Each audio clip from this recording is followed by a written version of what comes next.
Hello and welcome, friends, to the Open Mic Podcast, the official podcast of the Open Mic app, coming soon to an app store near you.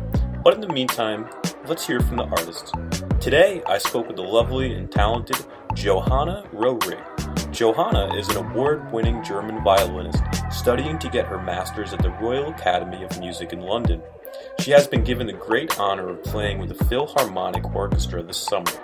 To get an idea of just how good she is, listen to her beautiful Bruch Concerto.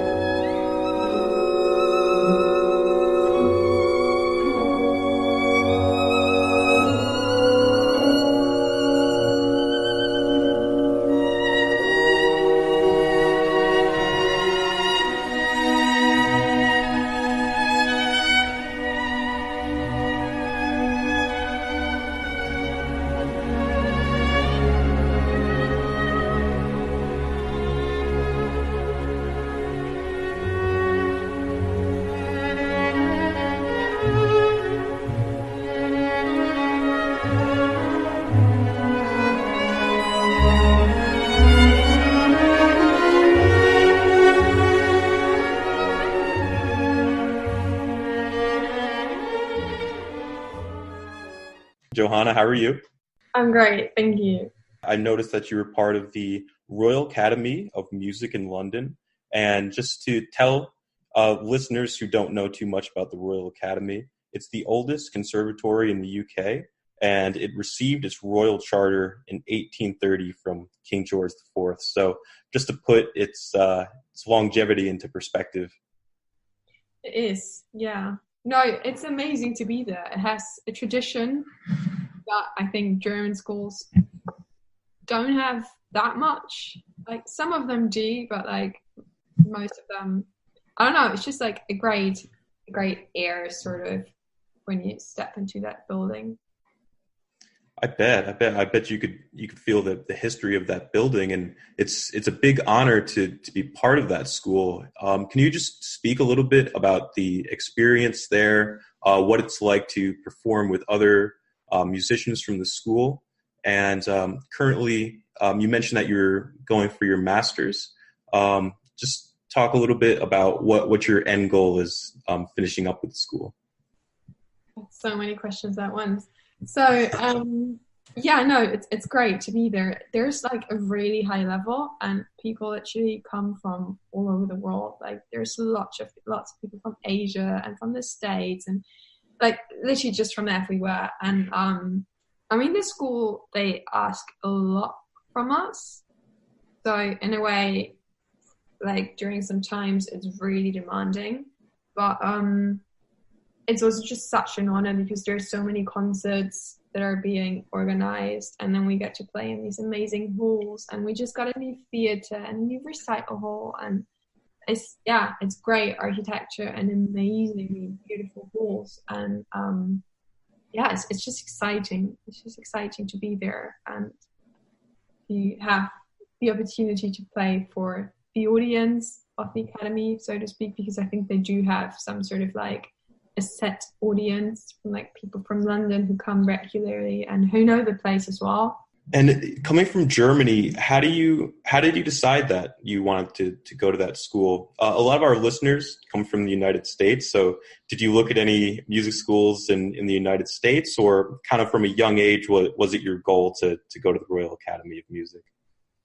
I mean, I always knew about the place, so it was always something that was like in the back of my mind in a way. But no, there is a sort of exchange program which is called Erasmus, and it's an exchange program that only happens within Europe. And so through that exchange program, students can swap places of studies, so to speak, for about a term, I think. And I applied for that when I was in southern Germany. So from Freiburg, I applied for an Erasmus exchange, and I got accepted. And so the Royal Academy took me in for 1 term. And then I liked it so much that I asked if I could stay another term. And then all of a sudden it was a year, which I was really honored that I was even like able to do that, because it wouldn't have been possible for me had I had to pay tuition fees. But having Erasmus for a whole year is something really unusual. So usually it just happens for a term, so that more people can do it. Great. So was that an honor for you that they extended that? Well, I think I was really lucky, because obviously I got there and then I got to know the people, and I think knowing all of them and like talking to the teachers, I think it helped a great deal that they actually said yes to a third Erasmus term. Because in the beginning they said, well, you're welcome to stay, but you have to pay. And I was like, okay, that's a great offer, but I won't be able to do that. And then right. Miraculously, it just worked out that I could stay for a whole year on these Erasmus terms. And then I applied for a master's. I auditioned for a master's. And it was sort of the same thing, that I would have loved to do it, but I wouldn't have been quite able to pay the full tuition. So I was kind of dependent on a scholarship, and then that worked out as well. And that was really amazing. And like the same day that I played my master's audition, they loaned me a really incredible old Italian violin as well. And that was sort of reason enough to just stay. So last week, we tried to set up this podcast. I'm very happy that we were able to get a hold of you now, but you were flying to Bucharest for a competition, and it kind of sprung up on you. How did you do in the competition? And can you talk a little bit about that? Yeah, well, the competition didn't go too well this time, because mainly I think I just had way too many things on my mind beforehand, a few weeks leading up to the competition. So many things that I even thought about just not going at all. But then I thought, okay, what do I have to lose? If, like, in the worst case, I'm just going to have a few very beautiful days in Bucharest. And so I just went anyway and had a few beautiful days with some music in between. It sounds great. And you've been a part of other competitions before, winning various awards. I noticed that you won an award in Italy in 2016. What competition was that? That was like an international music competition as well, which wasn't just for violin, but for other instruments as well, which was kind of scary, because how do you want to get compared like to a piano player or a cello player? So wow. That's interesting. I didn't know they had competitions like that. How do you, like you said, how do you compare the two instruments? How do they judge that? What are they looking for, really? So, I mean, the only thing that they can really judge is like musicality and like your technique or like your way of performing, in a sense. But no, yeah, exactly. I think it's definitely harder in a way, but it gives you more freedom maybe as well, if that makes sense, because the jury isn't going to be that fixated on like violinistic things. But, right, like the particulars of your instruments, so yeah, you have more freedom. Yeah, maybe. That was a great experience. I actually went back. It was kind of funny. So I went the first time. That was summer 2016, I think, or even 2015, to play the first 2 rounds, and then I had to go back like 4 months after that to play the finals. And but it was a great experience. Given the freedom that you get in a competition like that, where you're going up against multiple types of instruments, do you prefer a competition like that, or do you like competitions where it's just violin and they're getting a little bit more granular with the instrumentals of the violin itself? I wouldn't actually be able to tell, but I think I might, if you ask. I might actually like prefer multiple instruments, because you don't feel that. I mean, competitions, they're like a number of violinists coming together, and violinists themselves I think I would say they belong to the more stressed group of musicians anyway, because they're violinists. So it's sort of like it comes with nature to compare yourself and to be like really judgy and everything. So yeah, maybe if you have other instruments around, I think it can be an advantage just because other instruments aren't as beautiful as the violin. So you have that. It's a very subjective opinion there.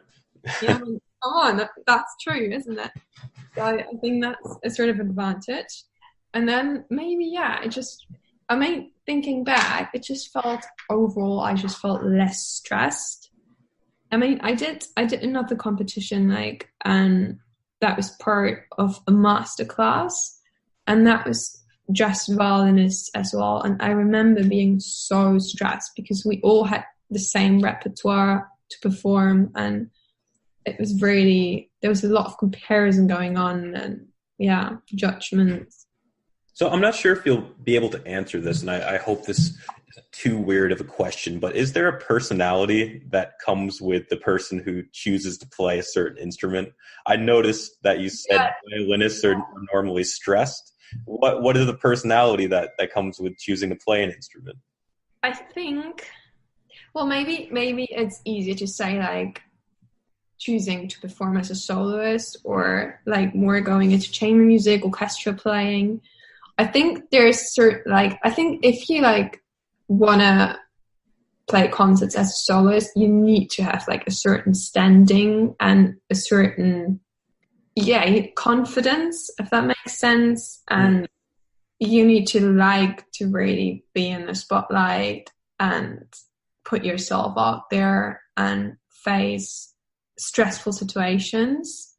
But I think that's as far as I would go. I think I wouldn't say there's like a particular like this and that person always plays flute or this and that person always plays viola. Obviously they're like stereotypes which people then make jokes about, but yeah, I wouldn't say that's actually the case. Like you can't break, I mean obviously there are like overall groups of musicians, so for example to just like throw out a few stereotypes, that's brass players obviously normally they party a lot, they're louder, they drink a lot, but that's brass players drink a lot. That's the stereotype.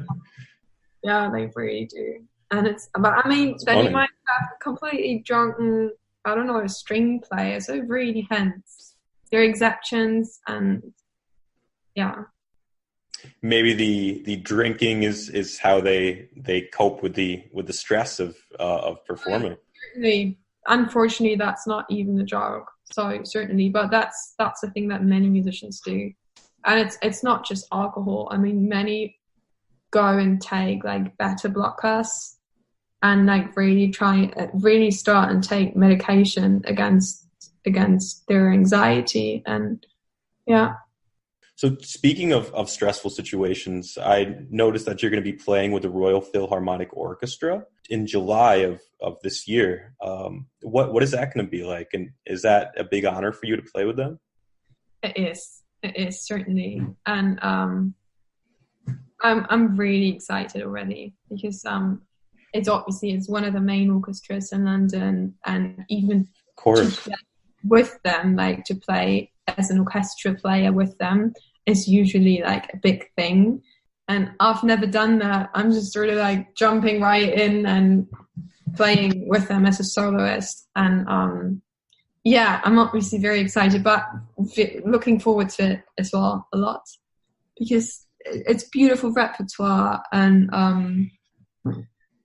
I think a beautiful location. It's going to be an open air concert, sort of like the closing concert of a bigger festival, and I think it's going to be great. And how did you learn about this opportunity? Was that something that you applied to, or did they reach out to you? No, they invited me. I played on a festival last summer, on the Petworth Festival. They had a sort of like young artist series, and we were like, me and my pianist, we were in. I think we applied to play there, and then we got invited to play, and then someone was in the audience who is in a way connected to